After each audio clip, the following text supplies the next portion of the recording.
The Minster Association arc proved to be the greatest challenge the S Class has ever faced and showcased some truly incredible feats from individual S Class members, along with exposing some serious shortcomings from others. That's why today I'll be breaking down what I think is a much deserved re-ranking of the S Class post Minster Association. Some of the changes I made to the rankings are no-brainers, but I will say the top 5 might leave you very surprised, but just bear with me till the end and I'm sure I'll have you convinced. But really quick before we get into it, if you guys enjoy One Punch Man and One Punch Man related content like this, then you literally do not need to go anywhere else. I post One Punch Man content multiple times a week, from theory videos, general discussions like this one, and also chapter reviews, where I do pride myself in being probably one of the first YouTubers to get a chapter review out once a chapter is released. So you definitely want to be subscribed with notifications on so you can be the first person to know as soon as a chapter drops. But alright, let's get into this list.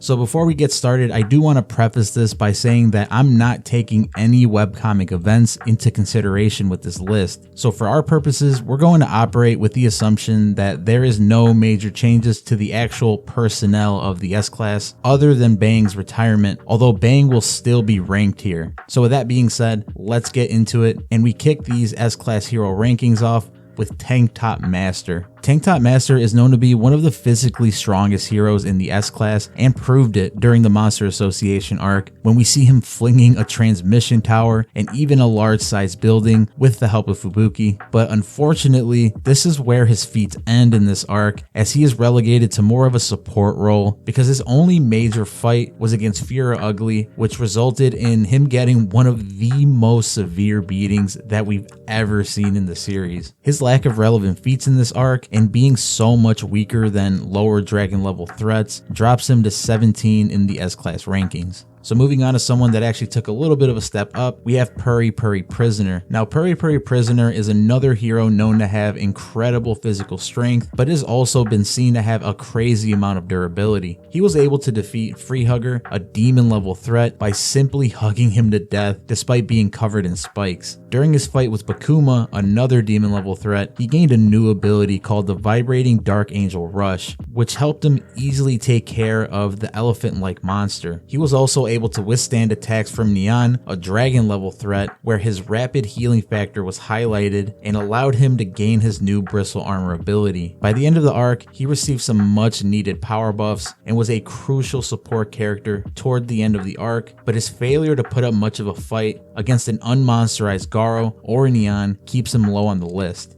Moving on to someone that doesn't see his rank change here is Metal Bat. Now, Metal Bat keeps his original place in the rankings primarily because he was absent from most of the arc due to his battle with Elder Centipede and Garou. However, his impressive battle against Sage Centipede keeps him from falling in the rankings. He may not have been able to deal much damage to Sage Centipede on his own, but his and Garou's combined attacks were strong enough to heavily damage one of the most physically intimidating dragon level threats that we've ever seen. This battle, along with the potential he has with his fighting spirit ability, help him keep from falling in the ranks. Now at number 14, we have Super Alloy Darkshine. Darkshine started this arc pretty strong by highlighting his insane durability during the beginning stages of the Minster Association raid, and proved to be a physical powerhouse by obliterating Bug God's extremely durable body with a single blow. Where his stock really starts to drop off here is in the latter part of the arc, where he is both physically and mentally dominated by Garou, Vomit Fura Ugly, and Golden S. Each one of these fights proved how mentally weak Darkshine really is, because by the time Golden S was done with him, Darkshine had suffered a full mental breakdown and some serious physical injuries from Vomited Fura Ugly's stomach acid. His otherworldly physical power cannot be ignored, but his extremely weak mental fortitude causes him to drop a few spots in the rankings. Moving on to rank 13, we have Watchdog Man. Now Watchdog Man was the least involved S Class hero in this entire arc because he was literally nowhere to be found the entire time, choosing to sit this one out and continue to protect Q City. It's tough to drop him very far in these rankings, seeing as how his ability to keep an entire city safe single-handedly is pretty damn incredible, and his seemingly mysterious and untapped potential really makes you wonder if he should even be this low in the rankings at all. However, his total lack of involvement in this arc causes him to drop a spot. Next up, we have Pig God. So Pig God is one of the heroes on this rankings list where he doesn't do anything in this arc that causes his stock to drop necessarily, but other S-Class heroes were impressive enough to jump him. He took out demon level threats like Eyesight and the Great Food Tub pretty easily, but seemed to have a really hard time fighting Gums, a dragon level threat, to the point that he was almost killed by Gums before being saved by Tatsumaki. He played a crucial role in clearing up the battlefield and getting wounded people to safer locations, and on top of that, his fat stores were crucial to saving Tanktop Master's life. Carrying such a crucial support role in this arc, this keeps him safely near the top 2/3 of the S-Class. So moving on to one of my favorites is Zombie Man. Zombie Man's insane regeneration was put on full display in this arc in his fights with demon level threat Pureblood and dragon level threat Homeless Emperor. Although he wasn't able to overpower Pureblood at first and even sustain some heavy damage, Zombie Man was able to outlast him and eventually get the upper hand and looked freaking badass while he was doing it. It wasn't until his fight with Homeless Emperor where his shortcomings were really highlighted, because we see that all it takes is high powered long range attacks to keep him from even being able to touch you. He was able to get the last laugh on him, but that doesn't ignore the glaring disadvantage in combat that was highlighted in this fight. Zombie Man is one of my favorite characters, like I said, so it was hard dropping him a few spots, but I think the other heroes above him on this list are more deserving of being in the top 10 currently. Kicking off the top 10, we have Metal Knight. So Metal Knight is another S-Class hero who sees his rank drop due to pretty much being a non-factor during this entire arc. Yeah, he was crucial in dealing with the aftermath of the battle, but his total lack of involvement otherwise makes it tough to keep him at his 6th spot. However, it's impossible to deny the destructive power of his robot army, and his ability to provide aid on such a massive scale when he feels like doing it keeps him in the top 10. So after Metal Knight, we have Drive Knight. Drive Knight is yet another hero that was pretty absent for the majority of the arc, but definitely not to the extent of Watchdog Man and Metal Knight. Drive Knight proved to be a genius tactician by easily defeating Neon, a dragon level threat, by using data on him that he recovered prior to that fight. He was also crucial in helping to finish off Sairochi when he merged with Genos and pulled off some pretty impressive feats with him. However, his lack of support to the other heroes otherwise keeps him from rising in the ranks. Also, being a total douche by draining an entire stretch of City's power simply to recharge his energy reserves almost made me drop him a bit, if I'm gonna be honest. I don't think people talk about that enough. That was a total douche move. Anyways, moving on. At number 8, we have Atomic Samurai. Now, Atomic is someone who I really didn't think deserved to be ranked 4th in the S-Class to begin with, even before this entire arc, but this arc kind of confirmed that feeling for me. Yeah, he was able to handle Rhino Wrestler pretty easily, and his matchup against Black S was probably the worst opponent he could have possibly faced, seeing as how their abilities definitely matched up poorly, but it doesn't take away from how completely powerless he was against Black S. He provided very little support otherwise, and didn't have any more relevant feats in the arc. The only thing that kept him from falling even farther in these rankings is the fact that he seems to have gotten a serious power buff from the Sunblade he received from Nichiren, which allowed him to easily cut off one of Golden S's arms. Now moving on to number 7, we have Bang. So Bang is another hero that didn't do anything to hurt his rankings in the arc on his own, but was outshined by heroes above him on this list. He proved that even in his old age, he can pose a very real threat to powerful monsters with how he was able to hold his own against Overgrown Rover. He was also able to totally embarrass Fura Ugly and put up a very good fight against monsterized Garou. His fights with all these dragon level threats keep him in the top 10, but his retirement leaves this slot empty in reality. Let me know in the comments below who you think deserves to be in this number 7 slot, and to spice it up, give me a hero that isn't in the S-Class originally, so let's see it. But getting to number 6, we have Genos. Yep, our boy Genos gets the biggest bump in this whole entire list, and deservedly so. His new True Spiral Incineration Cannon was able to negate one of Sairochi's massive blasts, which was strong enough to literally remove a large part of the Earth's crust. Like, just trying to power scale that is unimaginable. It's so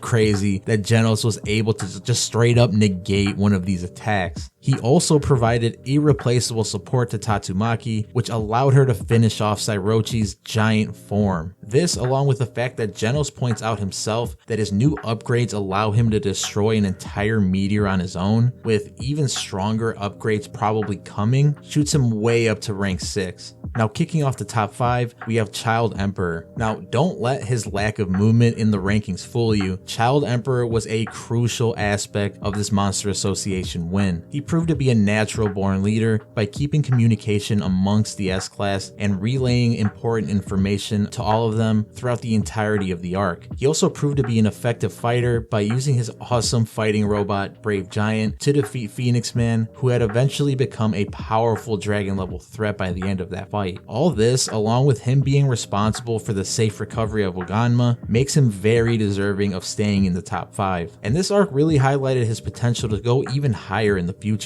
Now, I thought putting Genos at number 6 was pretty spicy, but I think that who I've placed in number 4 is even spicier in my opinion, and that hero is Flashy Flash. This is another hero that received a massive bump in these rankings. Flashy Flash proved to be the fastest and one of the most skilled fighters in the S Class. He was able to single-handedly take care of 2 dragon level threats at the same time when he fought against Hellfire and Gale Wind. Even more impressive than that, he was able to go toe-to-toe with a monsterized Garou and Platinum S. Even though he was eventually taken out by Garou, I cannot stress enough how impressive it was for him to hang around in that fight for as long as he did, considering the insanely strong dragon level threats he was up against and the fact he didn't have his sword insta-kill at his disposal during it.